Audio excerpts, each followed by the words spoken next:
ವರ್ಷಗಳ ಕೋಟಿ ಕೋಟಿ ಭಕ್ತರ ಕನಸು ನನಸು ಆಗೋದಕ್ಕೆ ಇನ್ನು 2 ದಿನ ಬಾಕಿ ಇರೋದು. ಕೋಟಿ ಕೋಟಿ ಭಕ್ತರ ಕನಸಾಗಿತ್ತು ಅಯೋಧ್ಯೆಯಲ್ಲಿ ರಾಮ ಮಂದಿರದ ನಿರ್ಮಾಣ. ಅದಾಗಿದೆ. ಇನ್ನು 2 ದಿನದಲ್ಲಿ ರಾಮಲಲ್ಲನ ಪ್ರಾಣ ಪ್ರತಿಷ್ಠಾಪನೆ ಆಗುತ್ತೆ. ಅಯೋಧ್ಯೆಯಲ್ಲಿ ಸೃಷ್ಟಿಯಾಗಿದೆ ದೇವಲೋಕದ ದೃಶ್ಯ. ರಾಮ ಜನ್ಮಭೂಮಿಯಲ್ಲಿ ರಾಮನ ಪ್ರತಿಷ್ಠಾಪನೆಯ ಪುಣ್ಯ ಸಮಯ ಸನಿಹ ಆಗ್ತಾ ಇದೆ.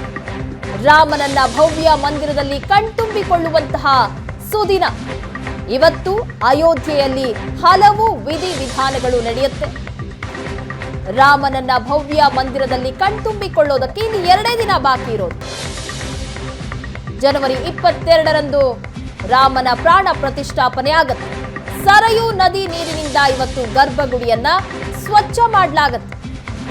ದೇವಸ್ಥಾನದ ಗರ್ಭಗುಡಿಯನ್ನ ಪವಿತ್ರವಾದ ಸರಯೂ ನದಿಯ ನೀರಿನಿಂದ ಸ್ವಚ್ಛ ಮಾಡಲಾಗುತ್ತೆ. ವಾಸ್ತು ಶಾಂತಿ ಮತ್ತು ಅನ್ನಾಧಿವಾಸ ಆಚರಣೆ ಆಗುತ್ತೆ. ಶರ್ಕರಾಧಿವಾಸ, ಫಲಾಧಿವಾಸ, ಸಂಜೆ ಪುಷ್ಪಾಧಿವಾಸವನ್ನ ನಡೆಸಲಾಗುತ್ತೆ. ಒಟ್ಟಾರೆ ಇವತ್ತು ಸಾಕಷ್ಟು ವಿಧಿವಿಧಾನಗಳು, ಧಾರ್ಮಿಕ ವಿಧಿವಿಧಾನಗಳು ಜರುಗುತ್ತೆ ಅಯೋಧ್ಯೆಯಲ್ಲಿ. ಇನ್ನು ಸರಯೂ ನದಿಯ ನೀರಿನಿಂದ ಗರ್ಭಗುಡಿಯನ್ನ ಸ್ವಚ್ಛ ಮಾಡಲಾಗುತ್ತೆ. ಪವಿತ್ರವಾದಂತಹ ನದಿಯಂತಾನೆ ವರ್ಣಿಸಲಾಗುತ್ತೆ ಸರಯೂ ನದಿಯನ್ನ. ಆ ಪವಿತ್ರ ನದಿಯ ನೀರಿನಿಂದ ಇವತ್ತು ಗರ್ಭಗುಡಿಯನ್ನ ಸ್ವಚ್ಛ ಮಾಡಲಾಗುತ್ತೆ. ಶ್ರೀರಾಮಚಂದ್ರರು ನಾನು ನಿನಗೆ ಋಣಿಯಾಗಿದ್ದೀನಯ್ಯ ಅಂತ ಹೇಳ್ತಾರೆ. ಆ ಋಣವನ್ನ ತೀರಿಸುವ ಸಲುವಾಗಿಯೇ ಶ್ರೀರಾಮಚಂದ್ರರು ಇಲ್ಲಿ ಹನುಮಂತನಿಗೆ ಒಂದು ವಿಶೇಷ ಸನ್ನಿಧಾನವನ್ನು ಏರ್ಪಡಿಸಿದ್ದಾರೆ.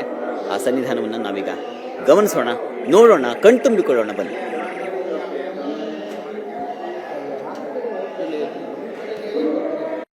ಈ ಹನುಮಾನ್ ಗಡಿಯ ಆವರಣವನ್ನು ಪ್ರವೇಶ ಮಾಡ್ತಾ ಇದ್ದ ಹಾಗೆ ಒಂದು ರೀತಿಯ ಭದ್ರತೆ ಉಂಟಾಗುತ್ತೆ ನಮಗೆ.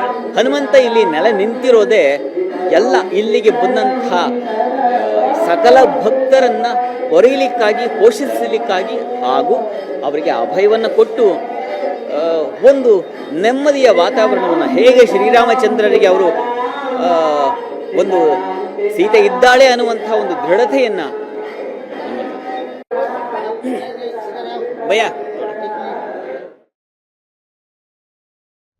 ಅಯೋಧ್ಯೆಯ ನೇರ ದೃಶ್ಯಾವಳಿಗಳನ್ನ ನೋಡ್ತಾ ಇದ್ರಿ. ಶ್ರೀಕಂಠ ಶಾಸ್ತ್ರಿಗಳು ಈಗ ಹನುಮಾನ್ ಗಡಿಯಲ್ಲಿದ್ದಾರೆ. ಅಲ್ಲಿ ಯಾವ ರೀತಿಯಾದಂತಹ ಸಿದ್ಧತೆಗಳು ಆಗ್ತಾ ಇದೆ ರಾಮನ ಪ್ರಾಣ ಪ್ರತಿಷ್ಠಾಪನೆಯ ಹಿನ್ನೆಲೆಯಲ್ಲಿ ಅಂತ ರಾಮನ ಬಂಟ ಹನುಮಾನ್ ಗಡಿ ಸಹ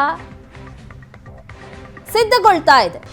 ಇನ್ನು 2 ದಿನ ಮಾತ್ರ ಬಾಕಿ ಇರೋದು. ಹಾಗಾಗಿ ಅಯೋಧ್ಯೆಯಲ್ಲಿ ವಿಧಿವಿಧಾನಗಳನ್ನ ನಡೆಸಲಾಗ್ತಾ ಇದೆ. ಧಾರ್ಮಿಕ ವಿಧಿವಿಧಾನಗಳು ಇವತ್ತು ಪ್ರಮುಖವಾಗಿ ಏನ್ ನಡೆಯುತ್ತೆ ಅಂದ್ರೆ ಸರಯೂ ನದಿಯ ನೀರನ್ನ ತಂದು ಗರ್ಭಗುಡಿಯನ್ನ ಸ್ವಚ್ಛ ಮಾಡಲಾಗುತ್ತೆ. ಆ ನಂತರದಲ್ಲಿ ವಾಸ್ತುಶಾಂತಿ ಮತ್ತು ಅನ್ನಾಧಿವಾಸದ ಆಚರಣೆಯನ್ನ ಮಾಡಲಾಗುತ್ತೆ. ಶರ್ಕಾರಾಧಿವಾಸ, ಫಲಾಧಿವಾಸ ಇದೆಲ್ಲ ಮುಗಿದ ಬಳಿಕ ಸಂಜೆ ಪುಷ್ಪಾಧಿವಾಸವನ್ನ ನೆರವೇರಿಸಲಾಗುತ್ತೆ. ಹೀಗೆ ಮೊನ್ನೆಯಿಂದಲೂ ಸಹ ಸಾಕಷ್ಟು ಧಾರ್ಮಿಕ ವಿಧಿವಿಧಾನಗಳನ್ನು ನಡೆಸಿಕೊಂಡು ಬರಲಾಗ್ತಾ ಇದೆ. ರಾಮನ ಭವ್ಯ ಮಂದಿರದಲ್ಲಿ ಕಣ್ತುಂಬಿಕೊಳ್ಳೋದಕ್ಕೆ ಇನ್ನು 2 ದಿನ ಬಾಕಿಯಾಗಿರುವಂಥದ್ದು. ಹಾಗಾಗಿ ಅಯೋಧ್ಯೆಯಾದ್ಯಂತ ಸಂಭ್ರಮ ಸಡಗರ. ಯಾಕಂದ್ರೆ 500 ವರ್ಷಗಳ ಕನಸು ಇದು. ರಾಮ ಭಕ್ತರು ಕಂಡಂತಹ ಕನಸು. ರಾಮ ಹುಟ್ಟಿದ ಸ್ಥಳ ಅಯೋಧ್ಯೆಯಲ್ಲಿ ರಾಮನ ಮಂದಿರ ನಿರ್ಮಾಣ ಆಗಬೇಕು ಅಂತ ಅದಾಗಿದ್ದಾಗಿದೆ. ಇನ್ನು 2 ದಿನದಲ್ಲಿ ಭಕ್ತರಿಗೆ ದರ್ಶನವನ್ನ ಸಹ ನೀಡಲಿದ್ದಾನೆ ರಾಮ್. ಆ ದಿನಕ್ಕಾಗಿ ಕಾಯ್ತಾ ಇದ್ದಾರೆ ಸಹಸ್ರ ಸಂಖ್ಯೆಯ ಭಕ್ತಾದಿಗಳು. ಅಯೋಧ್ಯೆಯಲ್ಲೂ ಅಷ್ಟೇ ಅಲ್ಲ, ದೇಶಾದ್ಯಂತ ಎಲ್ಲೆಲ್ಲೂ ರಾಮ ನಾಮ ಜಪವನ್ನ ನಾವು ಕೇಳ್ತಾ ಇದ್ದೀವಿ. ಎಲ್ಲರ ರಾಮ ಜನವರಿ 22ರಂದು ದರ್ಶನವನ್ನ ಕೊಡಲಿದ್ದಾನೆ. ಈಗಾಗಲೇ 51 ಇಂಚಿನ ಬಾಲರಾಮನ ವಿಗ್ರಹ ರೆಡಿ ಆಗಿದೆ. ಅದು ಮೈಸೂರಿನ ಶಿಲ್ಪಿ, ನಮ್ಮ ಹೆಮ್ಮೆಯ ಮೈಸೂರಿನ ಶಿಲ್ಪಿ ಅರುಣ್ ಯೋಗಿರಾಜ್ ಅವರು ಕೆತ್ತಿರುವಂತಹ ವಿಗ್ರಹ. ಎಲ್ಲರನ್ನೂ ಸಹ ಆಕರ್ಷಣೆಗೆ ಒಳಗೆ ಮಾಡ್ತಾ ಇರುವಂತಹ ವಿಗ್ರಹ ಇದು.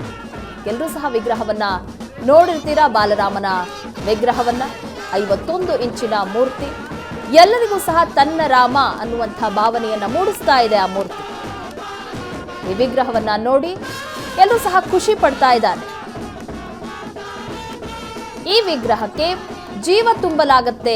ಜನವರಿ 22ರಂದು ಪ್ರಾಣ ಪ್ರತಿಷ್ಠಾಪನೆಯನ್ನ ಮಾಡುವ ಮೂಲಕ ಆ ಕ್ಷಣವನ್ನ ಕಣ್ತುಂಬಿಕೊಳ್ಳೋದಕ್ಕೆ ಸಾಕಷ್ಟು ಸಂಖ್ಯೆಯಲ್ಲಿ ಭಕ್ತರು ಈಗ ಕಾಯ್ತಾ ಇರುವಂಥದ್ದು.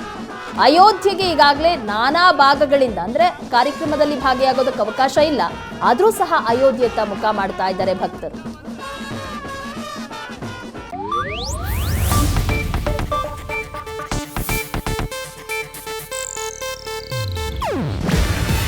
ಇದು ಏಷ್ಯಾನೆಟ್ ನ್ಯೂಸ್ ನೆಟ್ವರ್ಕ್ ಪ್ರಸ್ತುತಿ. ನೀವು ನೋಡ್ತಿದ್ದೀರಾ ಏಷ್ಯಾನೆಟ್ ಸುವರ್ಣ ನ್ಯೂಸ್.